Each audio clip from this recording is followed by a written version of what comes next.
Stop losses are all about the management of risk in your trading account, but the configuration of this damage limitation mechanism is a two-stage process. You first need to carefully define the level of the stop loss, and we covered this in the last episode. And then you need to look at the position size of the associated trade. Perform these calculations in the reverse order, which is something I see many traders doing, and you not only lose the full benefit of a stop loss, but you'll also severely impact the long-term performance of your trading strategy. Stay tuned.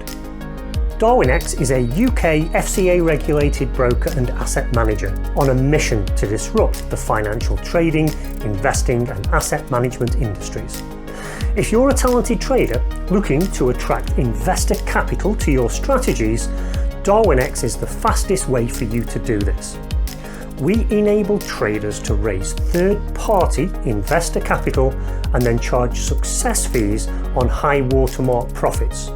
Additionally, Darwinex itself invests in its traders with our seed capital allocation program that allocates up to 90 million euros per year in successful trading strategies. So, if all of that sounds interesting, learn more by clicking on the link here, or you can find further links in the description right below. Now back to today's tutorial. The factors that should define the level of your stop loss and then the position size of your trade are two separate but related calculations, and the order in which you perform them could be the difference between a successful stop loss strategy and a poor one. Let's take a closer look. I discussed last time how a complete overhaul of a risk management strategy is something that traders often do when they get to the competent trader level. And they do this because of all that they've learned on the journey so far. And the insights that this trader now has are far beyond what they had when they were at the aspiring trader and novice trader level. And they've also started to be a lot more aware of risk management issues that they've had to deal with up until this point. Now, in the last episode, I talked about how stop loss levels should be set on logic and knowledge of how price action behaves, and talked about a common mistake that many traders make, which is deciding on their position size first in an attempt to manage their risk, and then setting a stop loss level to achieve that magnitude of risk. And sometimes even worse, traders will simply use a fixed stop loss based on maybe a number of pips. And this can be disastrous for the performance of any trading strategy.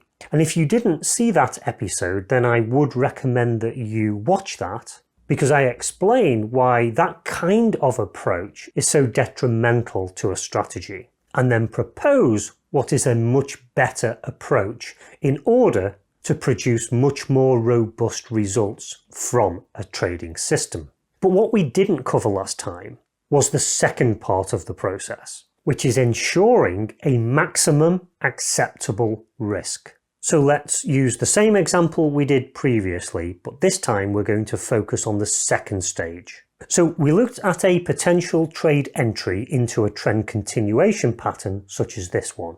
And I'm now going to start talking about prices of the underlying asset, because we need those in order to perform this next stage. And the values in this example are going to be for an asset such as the S&P 500. So again, we are going to enter our position on a particular pullback from a trend. And the example here I'm going to use is a pullback of approximately 35%. Now we'd like the price to then switch direction and move like that indicated by the yellow arrow here. But as we know, that's not always going to happen. And sometimes our trade is going to go underwater. Now, at various points as the price is decreasing, there's still a chance, of course, that it will turn and go in our favour. And the example I've got here is a turning point where the price finds support at this previous level of support here.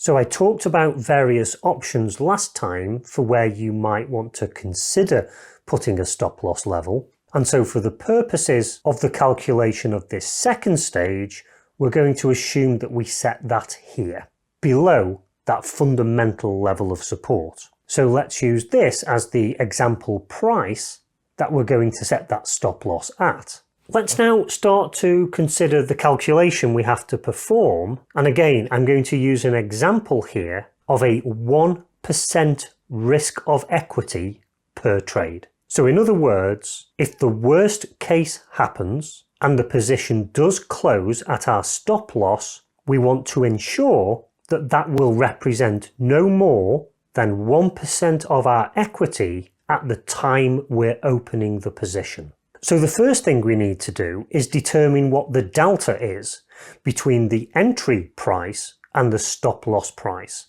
And in this case, it's 36.7.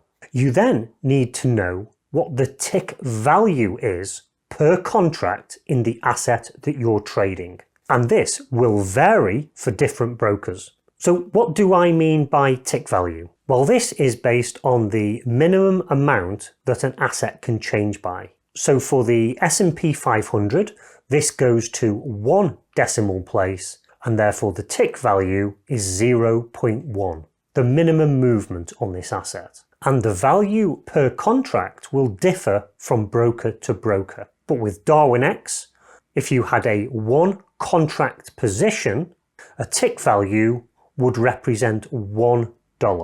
And so with these two pieces of information, we can calculate what the loss would be if a 1 contract position hit the stop loss. So the delta of 36.7 would mean that we would lose $367. But as I said before, we want to adjust this so that we risk 1% of equity on any individual trade. So let's use an example of an account size of $10,000.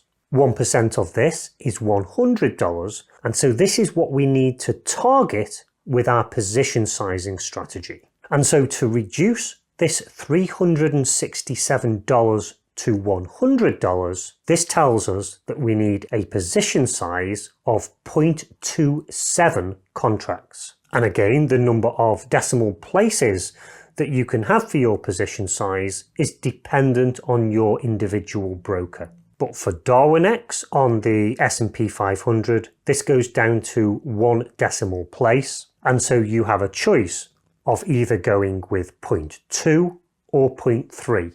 If you go 0.3, then you have to accept that you'll be risking slightly more than 1%. It will probably be about 1.1% in this particular case. Or you round down to 0.2, in which case you'll be risking about 0.7%. And of course, if your 1% level is a hard limit, then you would be rounding down. Now, when should these calculations be performed?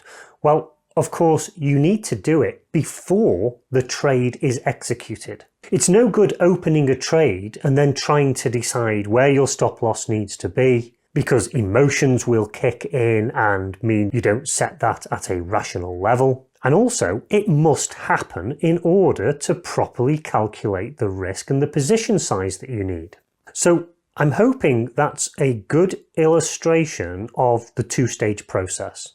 The first is defining the level, and that must be done based on logic and price action alone, not risk at this point. And it's only in the second stage where we use that level and then calculate what the position size should be in order to give us that risk. Now, in the next 3 episodes, I'm going to put all of this into practice with 3 different types of strategy. And the rationale around price action is different for each of these. So I'll be looking at real charts and price action and explaining the rationale that I've built into my own trading strategies.